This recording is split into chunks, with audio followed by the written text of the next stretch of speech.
Olá, eu sou a professora Érica de Biologia e hoje eu estou aqui gravando para vocês a nossa primeira videoaula, né? Essa videoaula ela tem como título, né, como tema, substâncias inorgânicas. Mas para a gente conseguir entender um pouquinho sobre substâncias inorgânicas, a gente tem que voltar um pouquinho para saber sobre as características dos seres vivos, né? Então, primeiro eu espero que vocês gostem, né, da aula. Vou tentar ser a mais sucinta possível, tá? E aí, qualquer dúvida, vocês podem tirar lá no nosso canal de dúvidas, né? Na nossa plataforma, tá bom? Então, vamos lá. Então, eu tinha comentado com vocês, né, que para a gente conseguir entender, saber o que é uma substância inorgânica, nesse caso, eu preciso saber a composição, as características dos seres vivos. Vocês já se perguntaram, né, por que a gente classifica um ser vivo né, e o outro não ser vivo? Por que a gente faz essa classificação? Então, para ser vivo ou não, eu tenho que ter algumas características, é como se fosse um checklist, tá?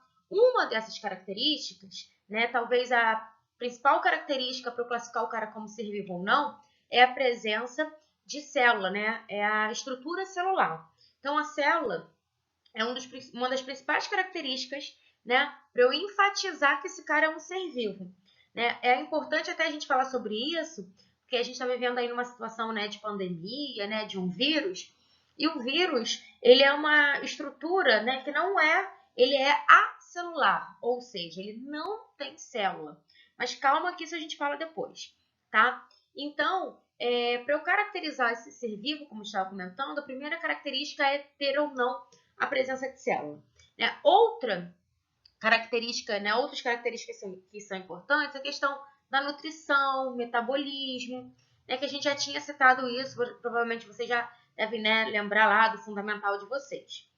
E, para a gente conseguir entrar no nosso assunto, né, uma das características dos seres vivos é a questão da composição química. Ou seja, para eu classificar esse cara como ser vivo, ele precisa ter alguns elementos químicos presentes no seu corpo lá, para falar, opa, sim, esse cara aí é um ser vivo. Então, eu vou marcando aqui com vocês, né, vocês vão ver que a gente vai ter, ó, essa, ó, opa, viu? Perceberam? Então, vamos lá. Deixa eu apagar aqui para a gente fazer bonitinho, tá? Então, olha só, gente. Para o cara ser caracterizado como ser vivo, ele precisa ter esses elementos aqui, ó. Carbono, hidrogênio, oxigênio e nitrogênio, tá? Alguns outros seres vivos, eles também possuem fósforo e enxofre, mas numa quantidade bem menor, tá? Nesse caso, para eu dividir, né, para eu classificar se o cara, né, se essa composição química que caracteriza o cara como ser vivo é uma substância orgânica ou inorgânica, eu vou a diferença entre eles. Então, qual é a principal diferença de uma substância orgânica para uma substância inorgânica? É a presença ou não do elemento carbono, tá? Então, as substâncias inorgânicas, que é o tema da nossa aula de hoje, tá? Necessariamente eles não podem ter, tá, o elemento carbono na sua composição química, tá? Quando eu tenho o carbono presente, eu classifico aquela substância como uma substância orgânica. Então, vou repetir. Substâncias inorgânicas não têm presença do elemento carbono. Substâncias orgânicas têm a presença do carbono. Então, botei aqui, ó, para vocês, que o carbono é base das moléculas, né, da vida. Então, ó, quem são as substâncias inorgânicas que é o tema da aula de hoje? A gente tem o exemplo da água e os sais minerais, né? E as substâncias orgânicas que a gente vai ver na nossa próxima aula, né? A gente tem aí os carboidratos, os lipídios, as proteínas, os ácidos nucleicos e as vitaminas, ok? Aqui embaixo, a gente tem ali a composição química aproximada, tá, dessa matéria viva. Então, a gente tem ali as porcentagens, ok? Mas, professora, o que eu preciso saber nesse momento? Nesse momento, você precisa saber a diferença, tá, da classificação entre substância orgânica e inorgânica. Então, vamos lá. Substância inorgânica, eu não tenho o elemento carbono. Substâncias orgânicas, eu tenho o elemento carbono. Só isso? Não, você precisa citar os exemplos. Então, as substâncias inorgânicas, que é o tema da nossa aula de hoje, é a água e os sais minerais. Substâncias orgânicas, então a gente tem os carboidratos, né, os lipídios, as proteínas, ácidos nucleicos e as vitaminas. Tudo bem? Então, se a gente falou da água, vamos começar com ela, né? Então, a água, ela é vital para o nosso corpo. Né? Um homem adulto, né, tem ali 70% do seu corpo constituído de água. Vale lembrar que essa composição química, né, que essa constituição, ela vai variar, tá? De ser vivo para ser vivo. Por exemplo, né, um quinidário, que a gente, né, chama popularmente de água viva, ele tem ali seu corpo, né, sendo composto de 95% de água, por exemplo, né? Já nós, né, nossa espécie humana, tem 70%.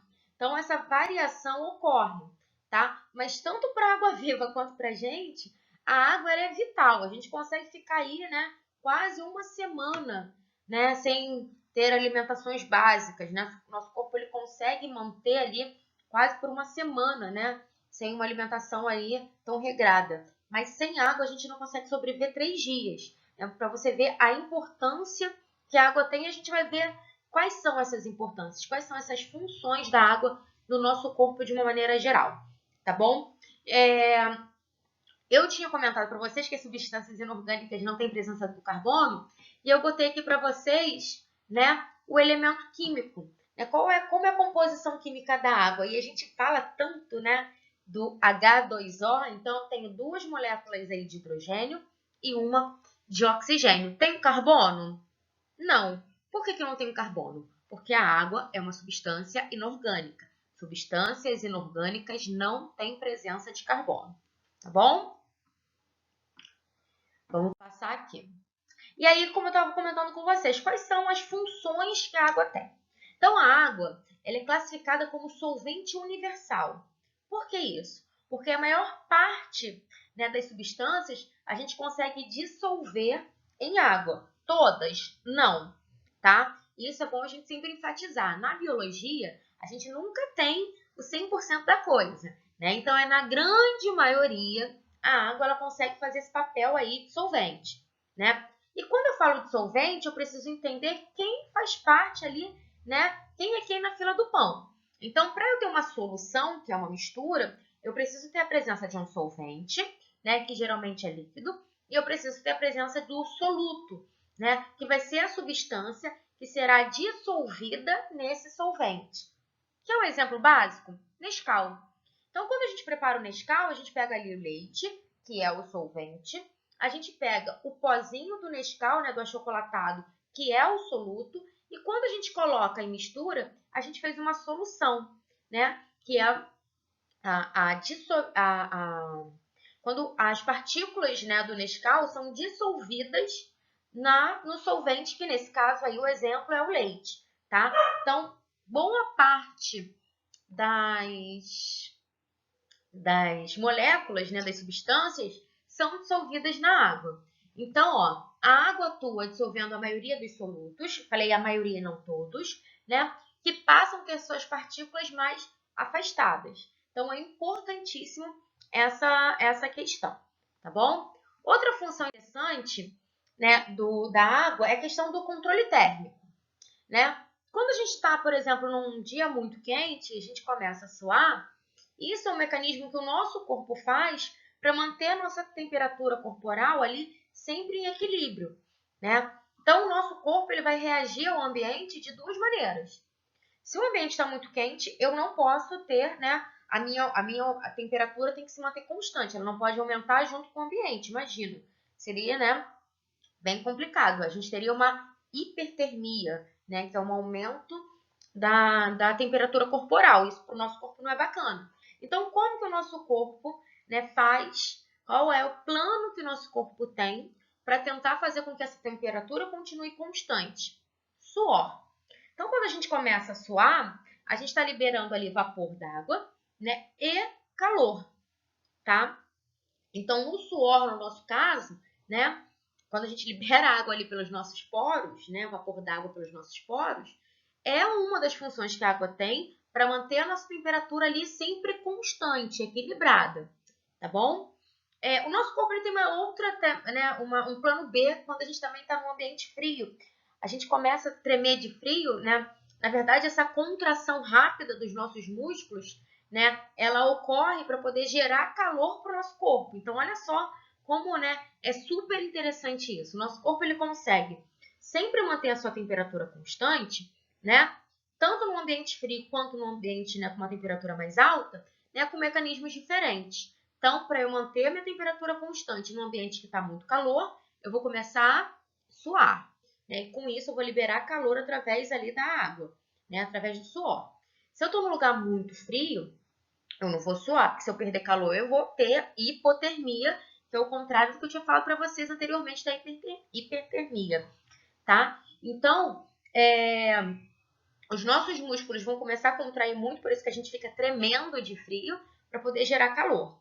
Né? Só a nossa espécie que faz isso? Não. Na verdade, quem consegue manter essa temperatura constante são as aves e os mamíferos. Nós somos incluídos aí nos mamíferos, tá? Quais são os mecanismos de outras espécies? No caso aqui da ave, eu botei uma imagem para vocês. As aves, elas conseguem fazer isso, né, liberar calor, abrindo o bico. Então, quando está muito quente, a avezinha está com o biquinho aberto, provavelmente ela está suando, porque é um mecanismo que ela encontrou para fazer isso, já que tem as penas e tudo mais. Aqui um outro exemplo bacana são os cachorrinhos, né? Os cachorros, enfim. O suor deles é através da língua. Então, quando eles estão com a língua de fora, como na imagem, tá? É a maneira que eles encontraram de também liberar esse calor, tá bom?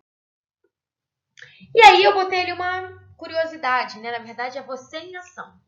Essa questão do controle térmico, né? A gente tem uma classificação para isso. Então, os animais que conseguem manter temperaturas constantes, né? Ou seja, os animais que a temperatura, né, corporal não vai variar de acordo ali com o ambiente, a gente chama de animais endotérmicos. Esse endo vem de dentro, tá? Então, ele mantém a temperatura corporal constante. Quem são eles? Aves e mamíferos, né? E os ectotérmicos são aqueles animais que não conseguem fazer isso, ou seja, eles precisam de uma fonte de calor para poder, né, fazer com que a temperatura corporal não diminua muito. A gente chama de animais de sangue frio, né? Quem são eles? A gente tem os répteis, tem os anfíbios, né? Alguns peixes aí também precisam aí de uma fonte externa de calor, tá bom?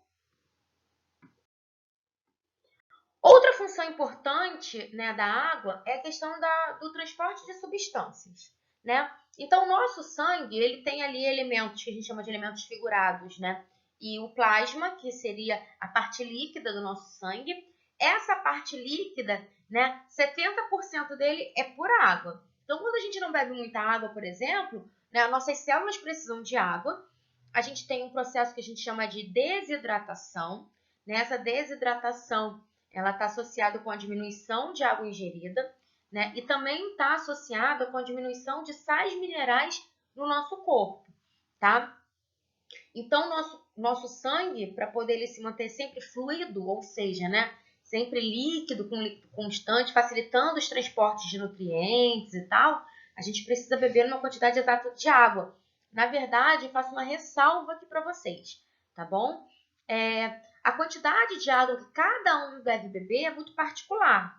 Se você é uma pessoa que pratica muito esporte físico, né, pratica bastante esportes, ou tem uma sudorese constante, né, muito intensa, você precisa beber mais água. Se você não pratica tanto esporte, não tem tanta sudorese, você tem que beber ali numa quantidade, né, 2 litros, já está ótimo. Então, essa quantidade, ela não é padrão, né? Ela é individual para cada ser vivo. Então, o que eu botei para vocês, né, a composição do sangue. Então, a gente viu que a parte do plasma, tá? Ela contém ali água, sais minerais, hormônios, tá? E o restante, que são os glóbulos brancos e os glóbulos vermelhos, que a gente chama de elementos figurados, né, ou composição sólida do sangue, né? No caso dos glóbulos brancos, a gente vai encontrar leucócitos e plaquetas, né, os leucócitos, né, só para aqui questão de informação extra. Os leucócitos têm como função defesa do organismo, as plaquetas coagulação, tá? E os glóbulos vermelhos são constituídos pelas hemácias. As hemácias, né, que dão uma coloração vermelha para o nosso sangue, porque dentro da hemácia a gente tem uma proteína chamada hemoglobina, que está associada ao ferro, né, que vai ajudar no transporte de gases aí para todo o nosso corpo, tá bom? E a gente vai falar agora um pouquinho sobre sais minerais. Então, entendemos a importância da água. Agora a gente vai falar um pouquinho dos sais minerais, tá? A gente tem ali uma lista enorme, eu botei ali para vocês alguns exemplos, né? Sódio, potássio, cálcio e ferro, mas a gente vai falar um pouquinho deles depois. E olha como eu tinha comentado com vocês, eu vou marcar aqui, a gente vai, né, fazer esse trabalho aqui juntos, tá? Então, olha o que eu tinha falado para você. Estes sais também precisam ser repostos continuamente. É por isso que a desidratação pode matar. A carência aguda de minerais prejudica o metabolismo, como a carência de potássio, que pode causar paralisia muscular, inclusive da musculatura cardíaca. Então, olha só, gente, os sais minerais são tão importantes quanto a água. Obviamente que a água, né, tem uma importância muito relevante, a gente já tinha citado, mas a questão da desidratação não tem a ver só com a água. A desidratação também tem a ver com os sais minerais. A gente está perdendo sais minerais e, né, a gente precisa repor esses sais minerais. Por isso, quando a gente tem, por exemplo, uma diarreia, né, um vômito, quando a gente passa por um processo desse, a gente toma água de coco e aquele famoso isotônico, né, o Gatorade, Powerade, enfim, porque são elementos que vão repor tanto a água quanto os sais minerais perdidos, tá bom? Aqui embaixo eu coloquei para vocês alguns exemplos de alimentos que a gente encontra esses sais minerais e a gente vai falar de cada um deles, tá bom? Então vamos lá. Então, ó, os sais minerais são elementos aí que têm origem a partir do solo, né? Sendo assim, os seres vivos não podem produzir, então a gente não produz esses sais minerais. Como que eu consigo absorver esses sais minerais? Através da alimentação. Então, a alimentação tem que ser sempre adequada e balanceada aí, né? É o ideal para todos nós. E aqui eu coloquei para vocês, né, alguns exemplos de sais minerais e as suas funções, tá? Então, eu não sei se vocês conhecem, isso é um mapa mental, tá? Mapa mental é uma forma da gente melhorar a qualidade do nosso estudo, né? Acho até válido, né? Se alguém quiser parar o vídeo, copiar esse mapa mental, né? Para se ver depois de revisão de um estudo futuro. E a gente vai falar um pouquinho desses sais minerais, tá bom? Vamos começar lá de cima, né? A gente tem ali o cobre, né? Cobre, ele tem como função formação aí da hemoglobina. A hemoglobina é essa que eu tinha já citado para vocês, né? Que ela tem um papel importantíssimo, né, no transporte de oxigênio no nosso corpo, tá? Não só de oxigênio, mas ela está associada ao ferro, né? A gente vai falar um pouquinho dele depois. O cálcio, né? Cálcio ele tem como função formação aí de ossos e dentes, né? Ajuda na contração muscular, coagulação sanguínea, né? Transmissão de impulsos nervosos. O fósforo também ajuda na formação e a manutenção dos ossos e dos dentes, né? Ajuda na formação dos ácidos nucleicos e no ATP. Para quem não sabe, ATP é energia, tá bom? E é indispensável aí para o nosso sistema nervoso. A gente encontra bastante, né, esse sal mineral em leite, né, queijos, carnes, tá bom? O cálcio a gente também encontra bastante em leite, né? Potássio. Potássio ajuda na contração muscular, também no impulso nervoso, né? Nesse metabolismo energético, equilíbrio hídrico, tá? O potássio, né? A gente fala muito do potássio, porque quando a gente tem, por exemplo, uma contração muscular assim, irregular, né?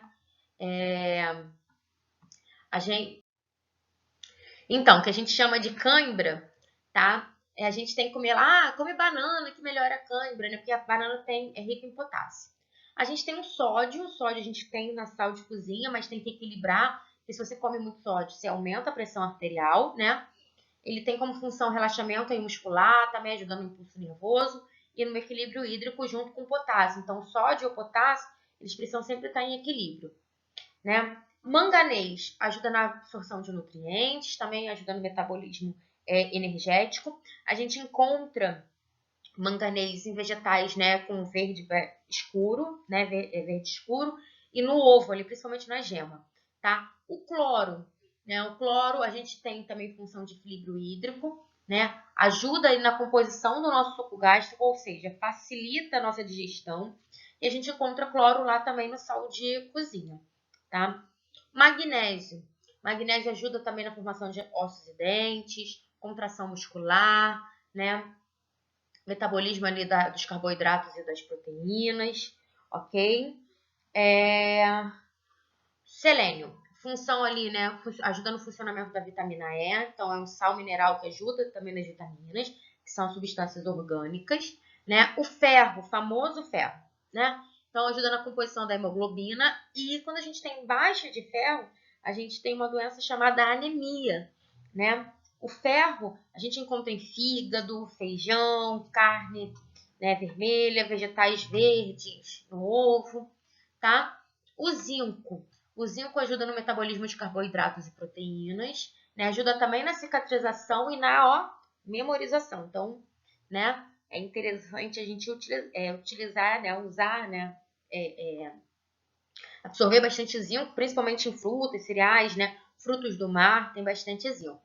E por último, o iodo, né, que ajuda na função da tireoide. Então, quando a gente tem baixa de iodo, por exemplo, a gente pode ter uma doença chamada bócio, né, que é uma doença relacionada com a glândula da tireoide. Ok?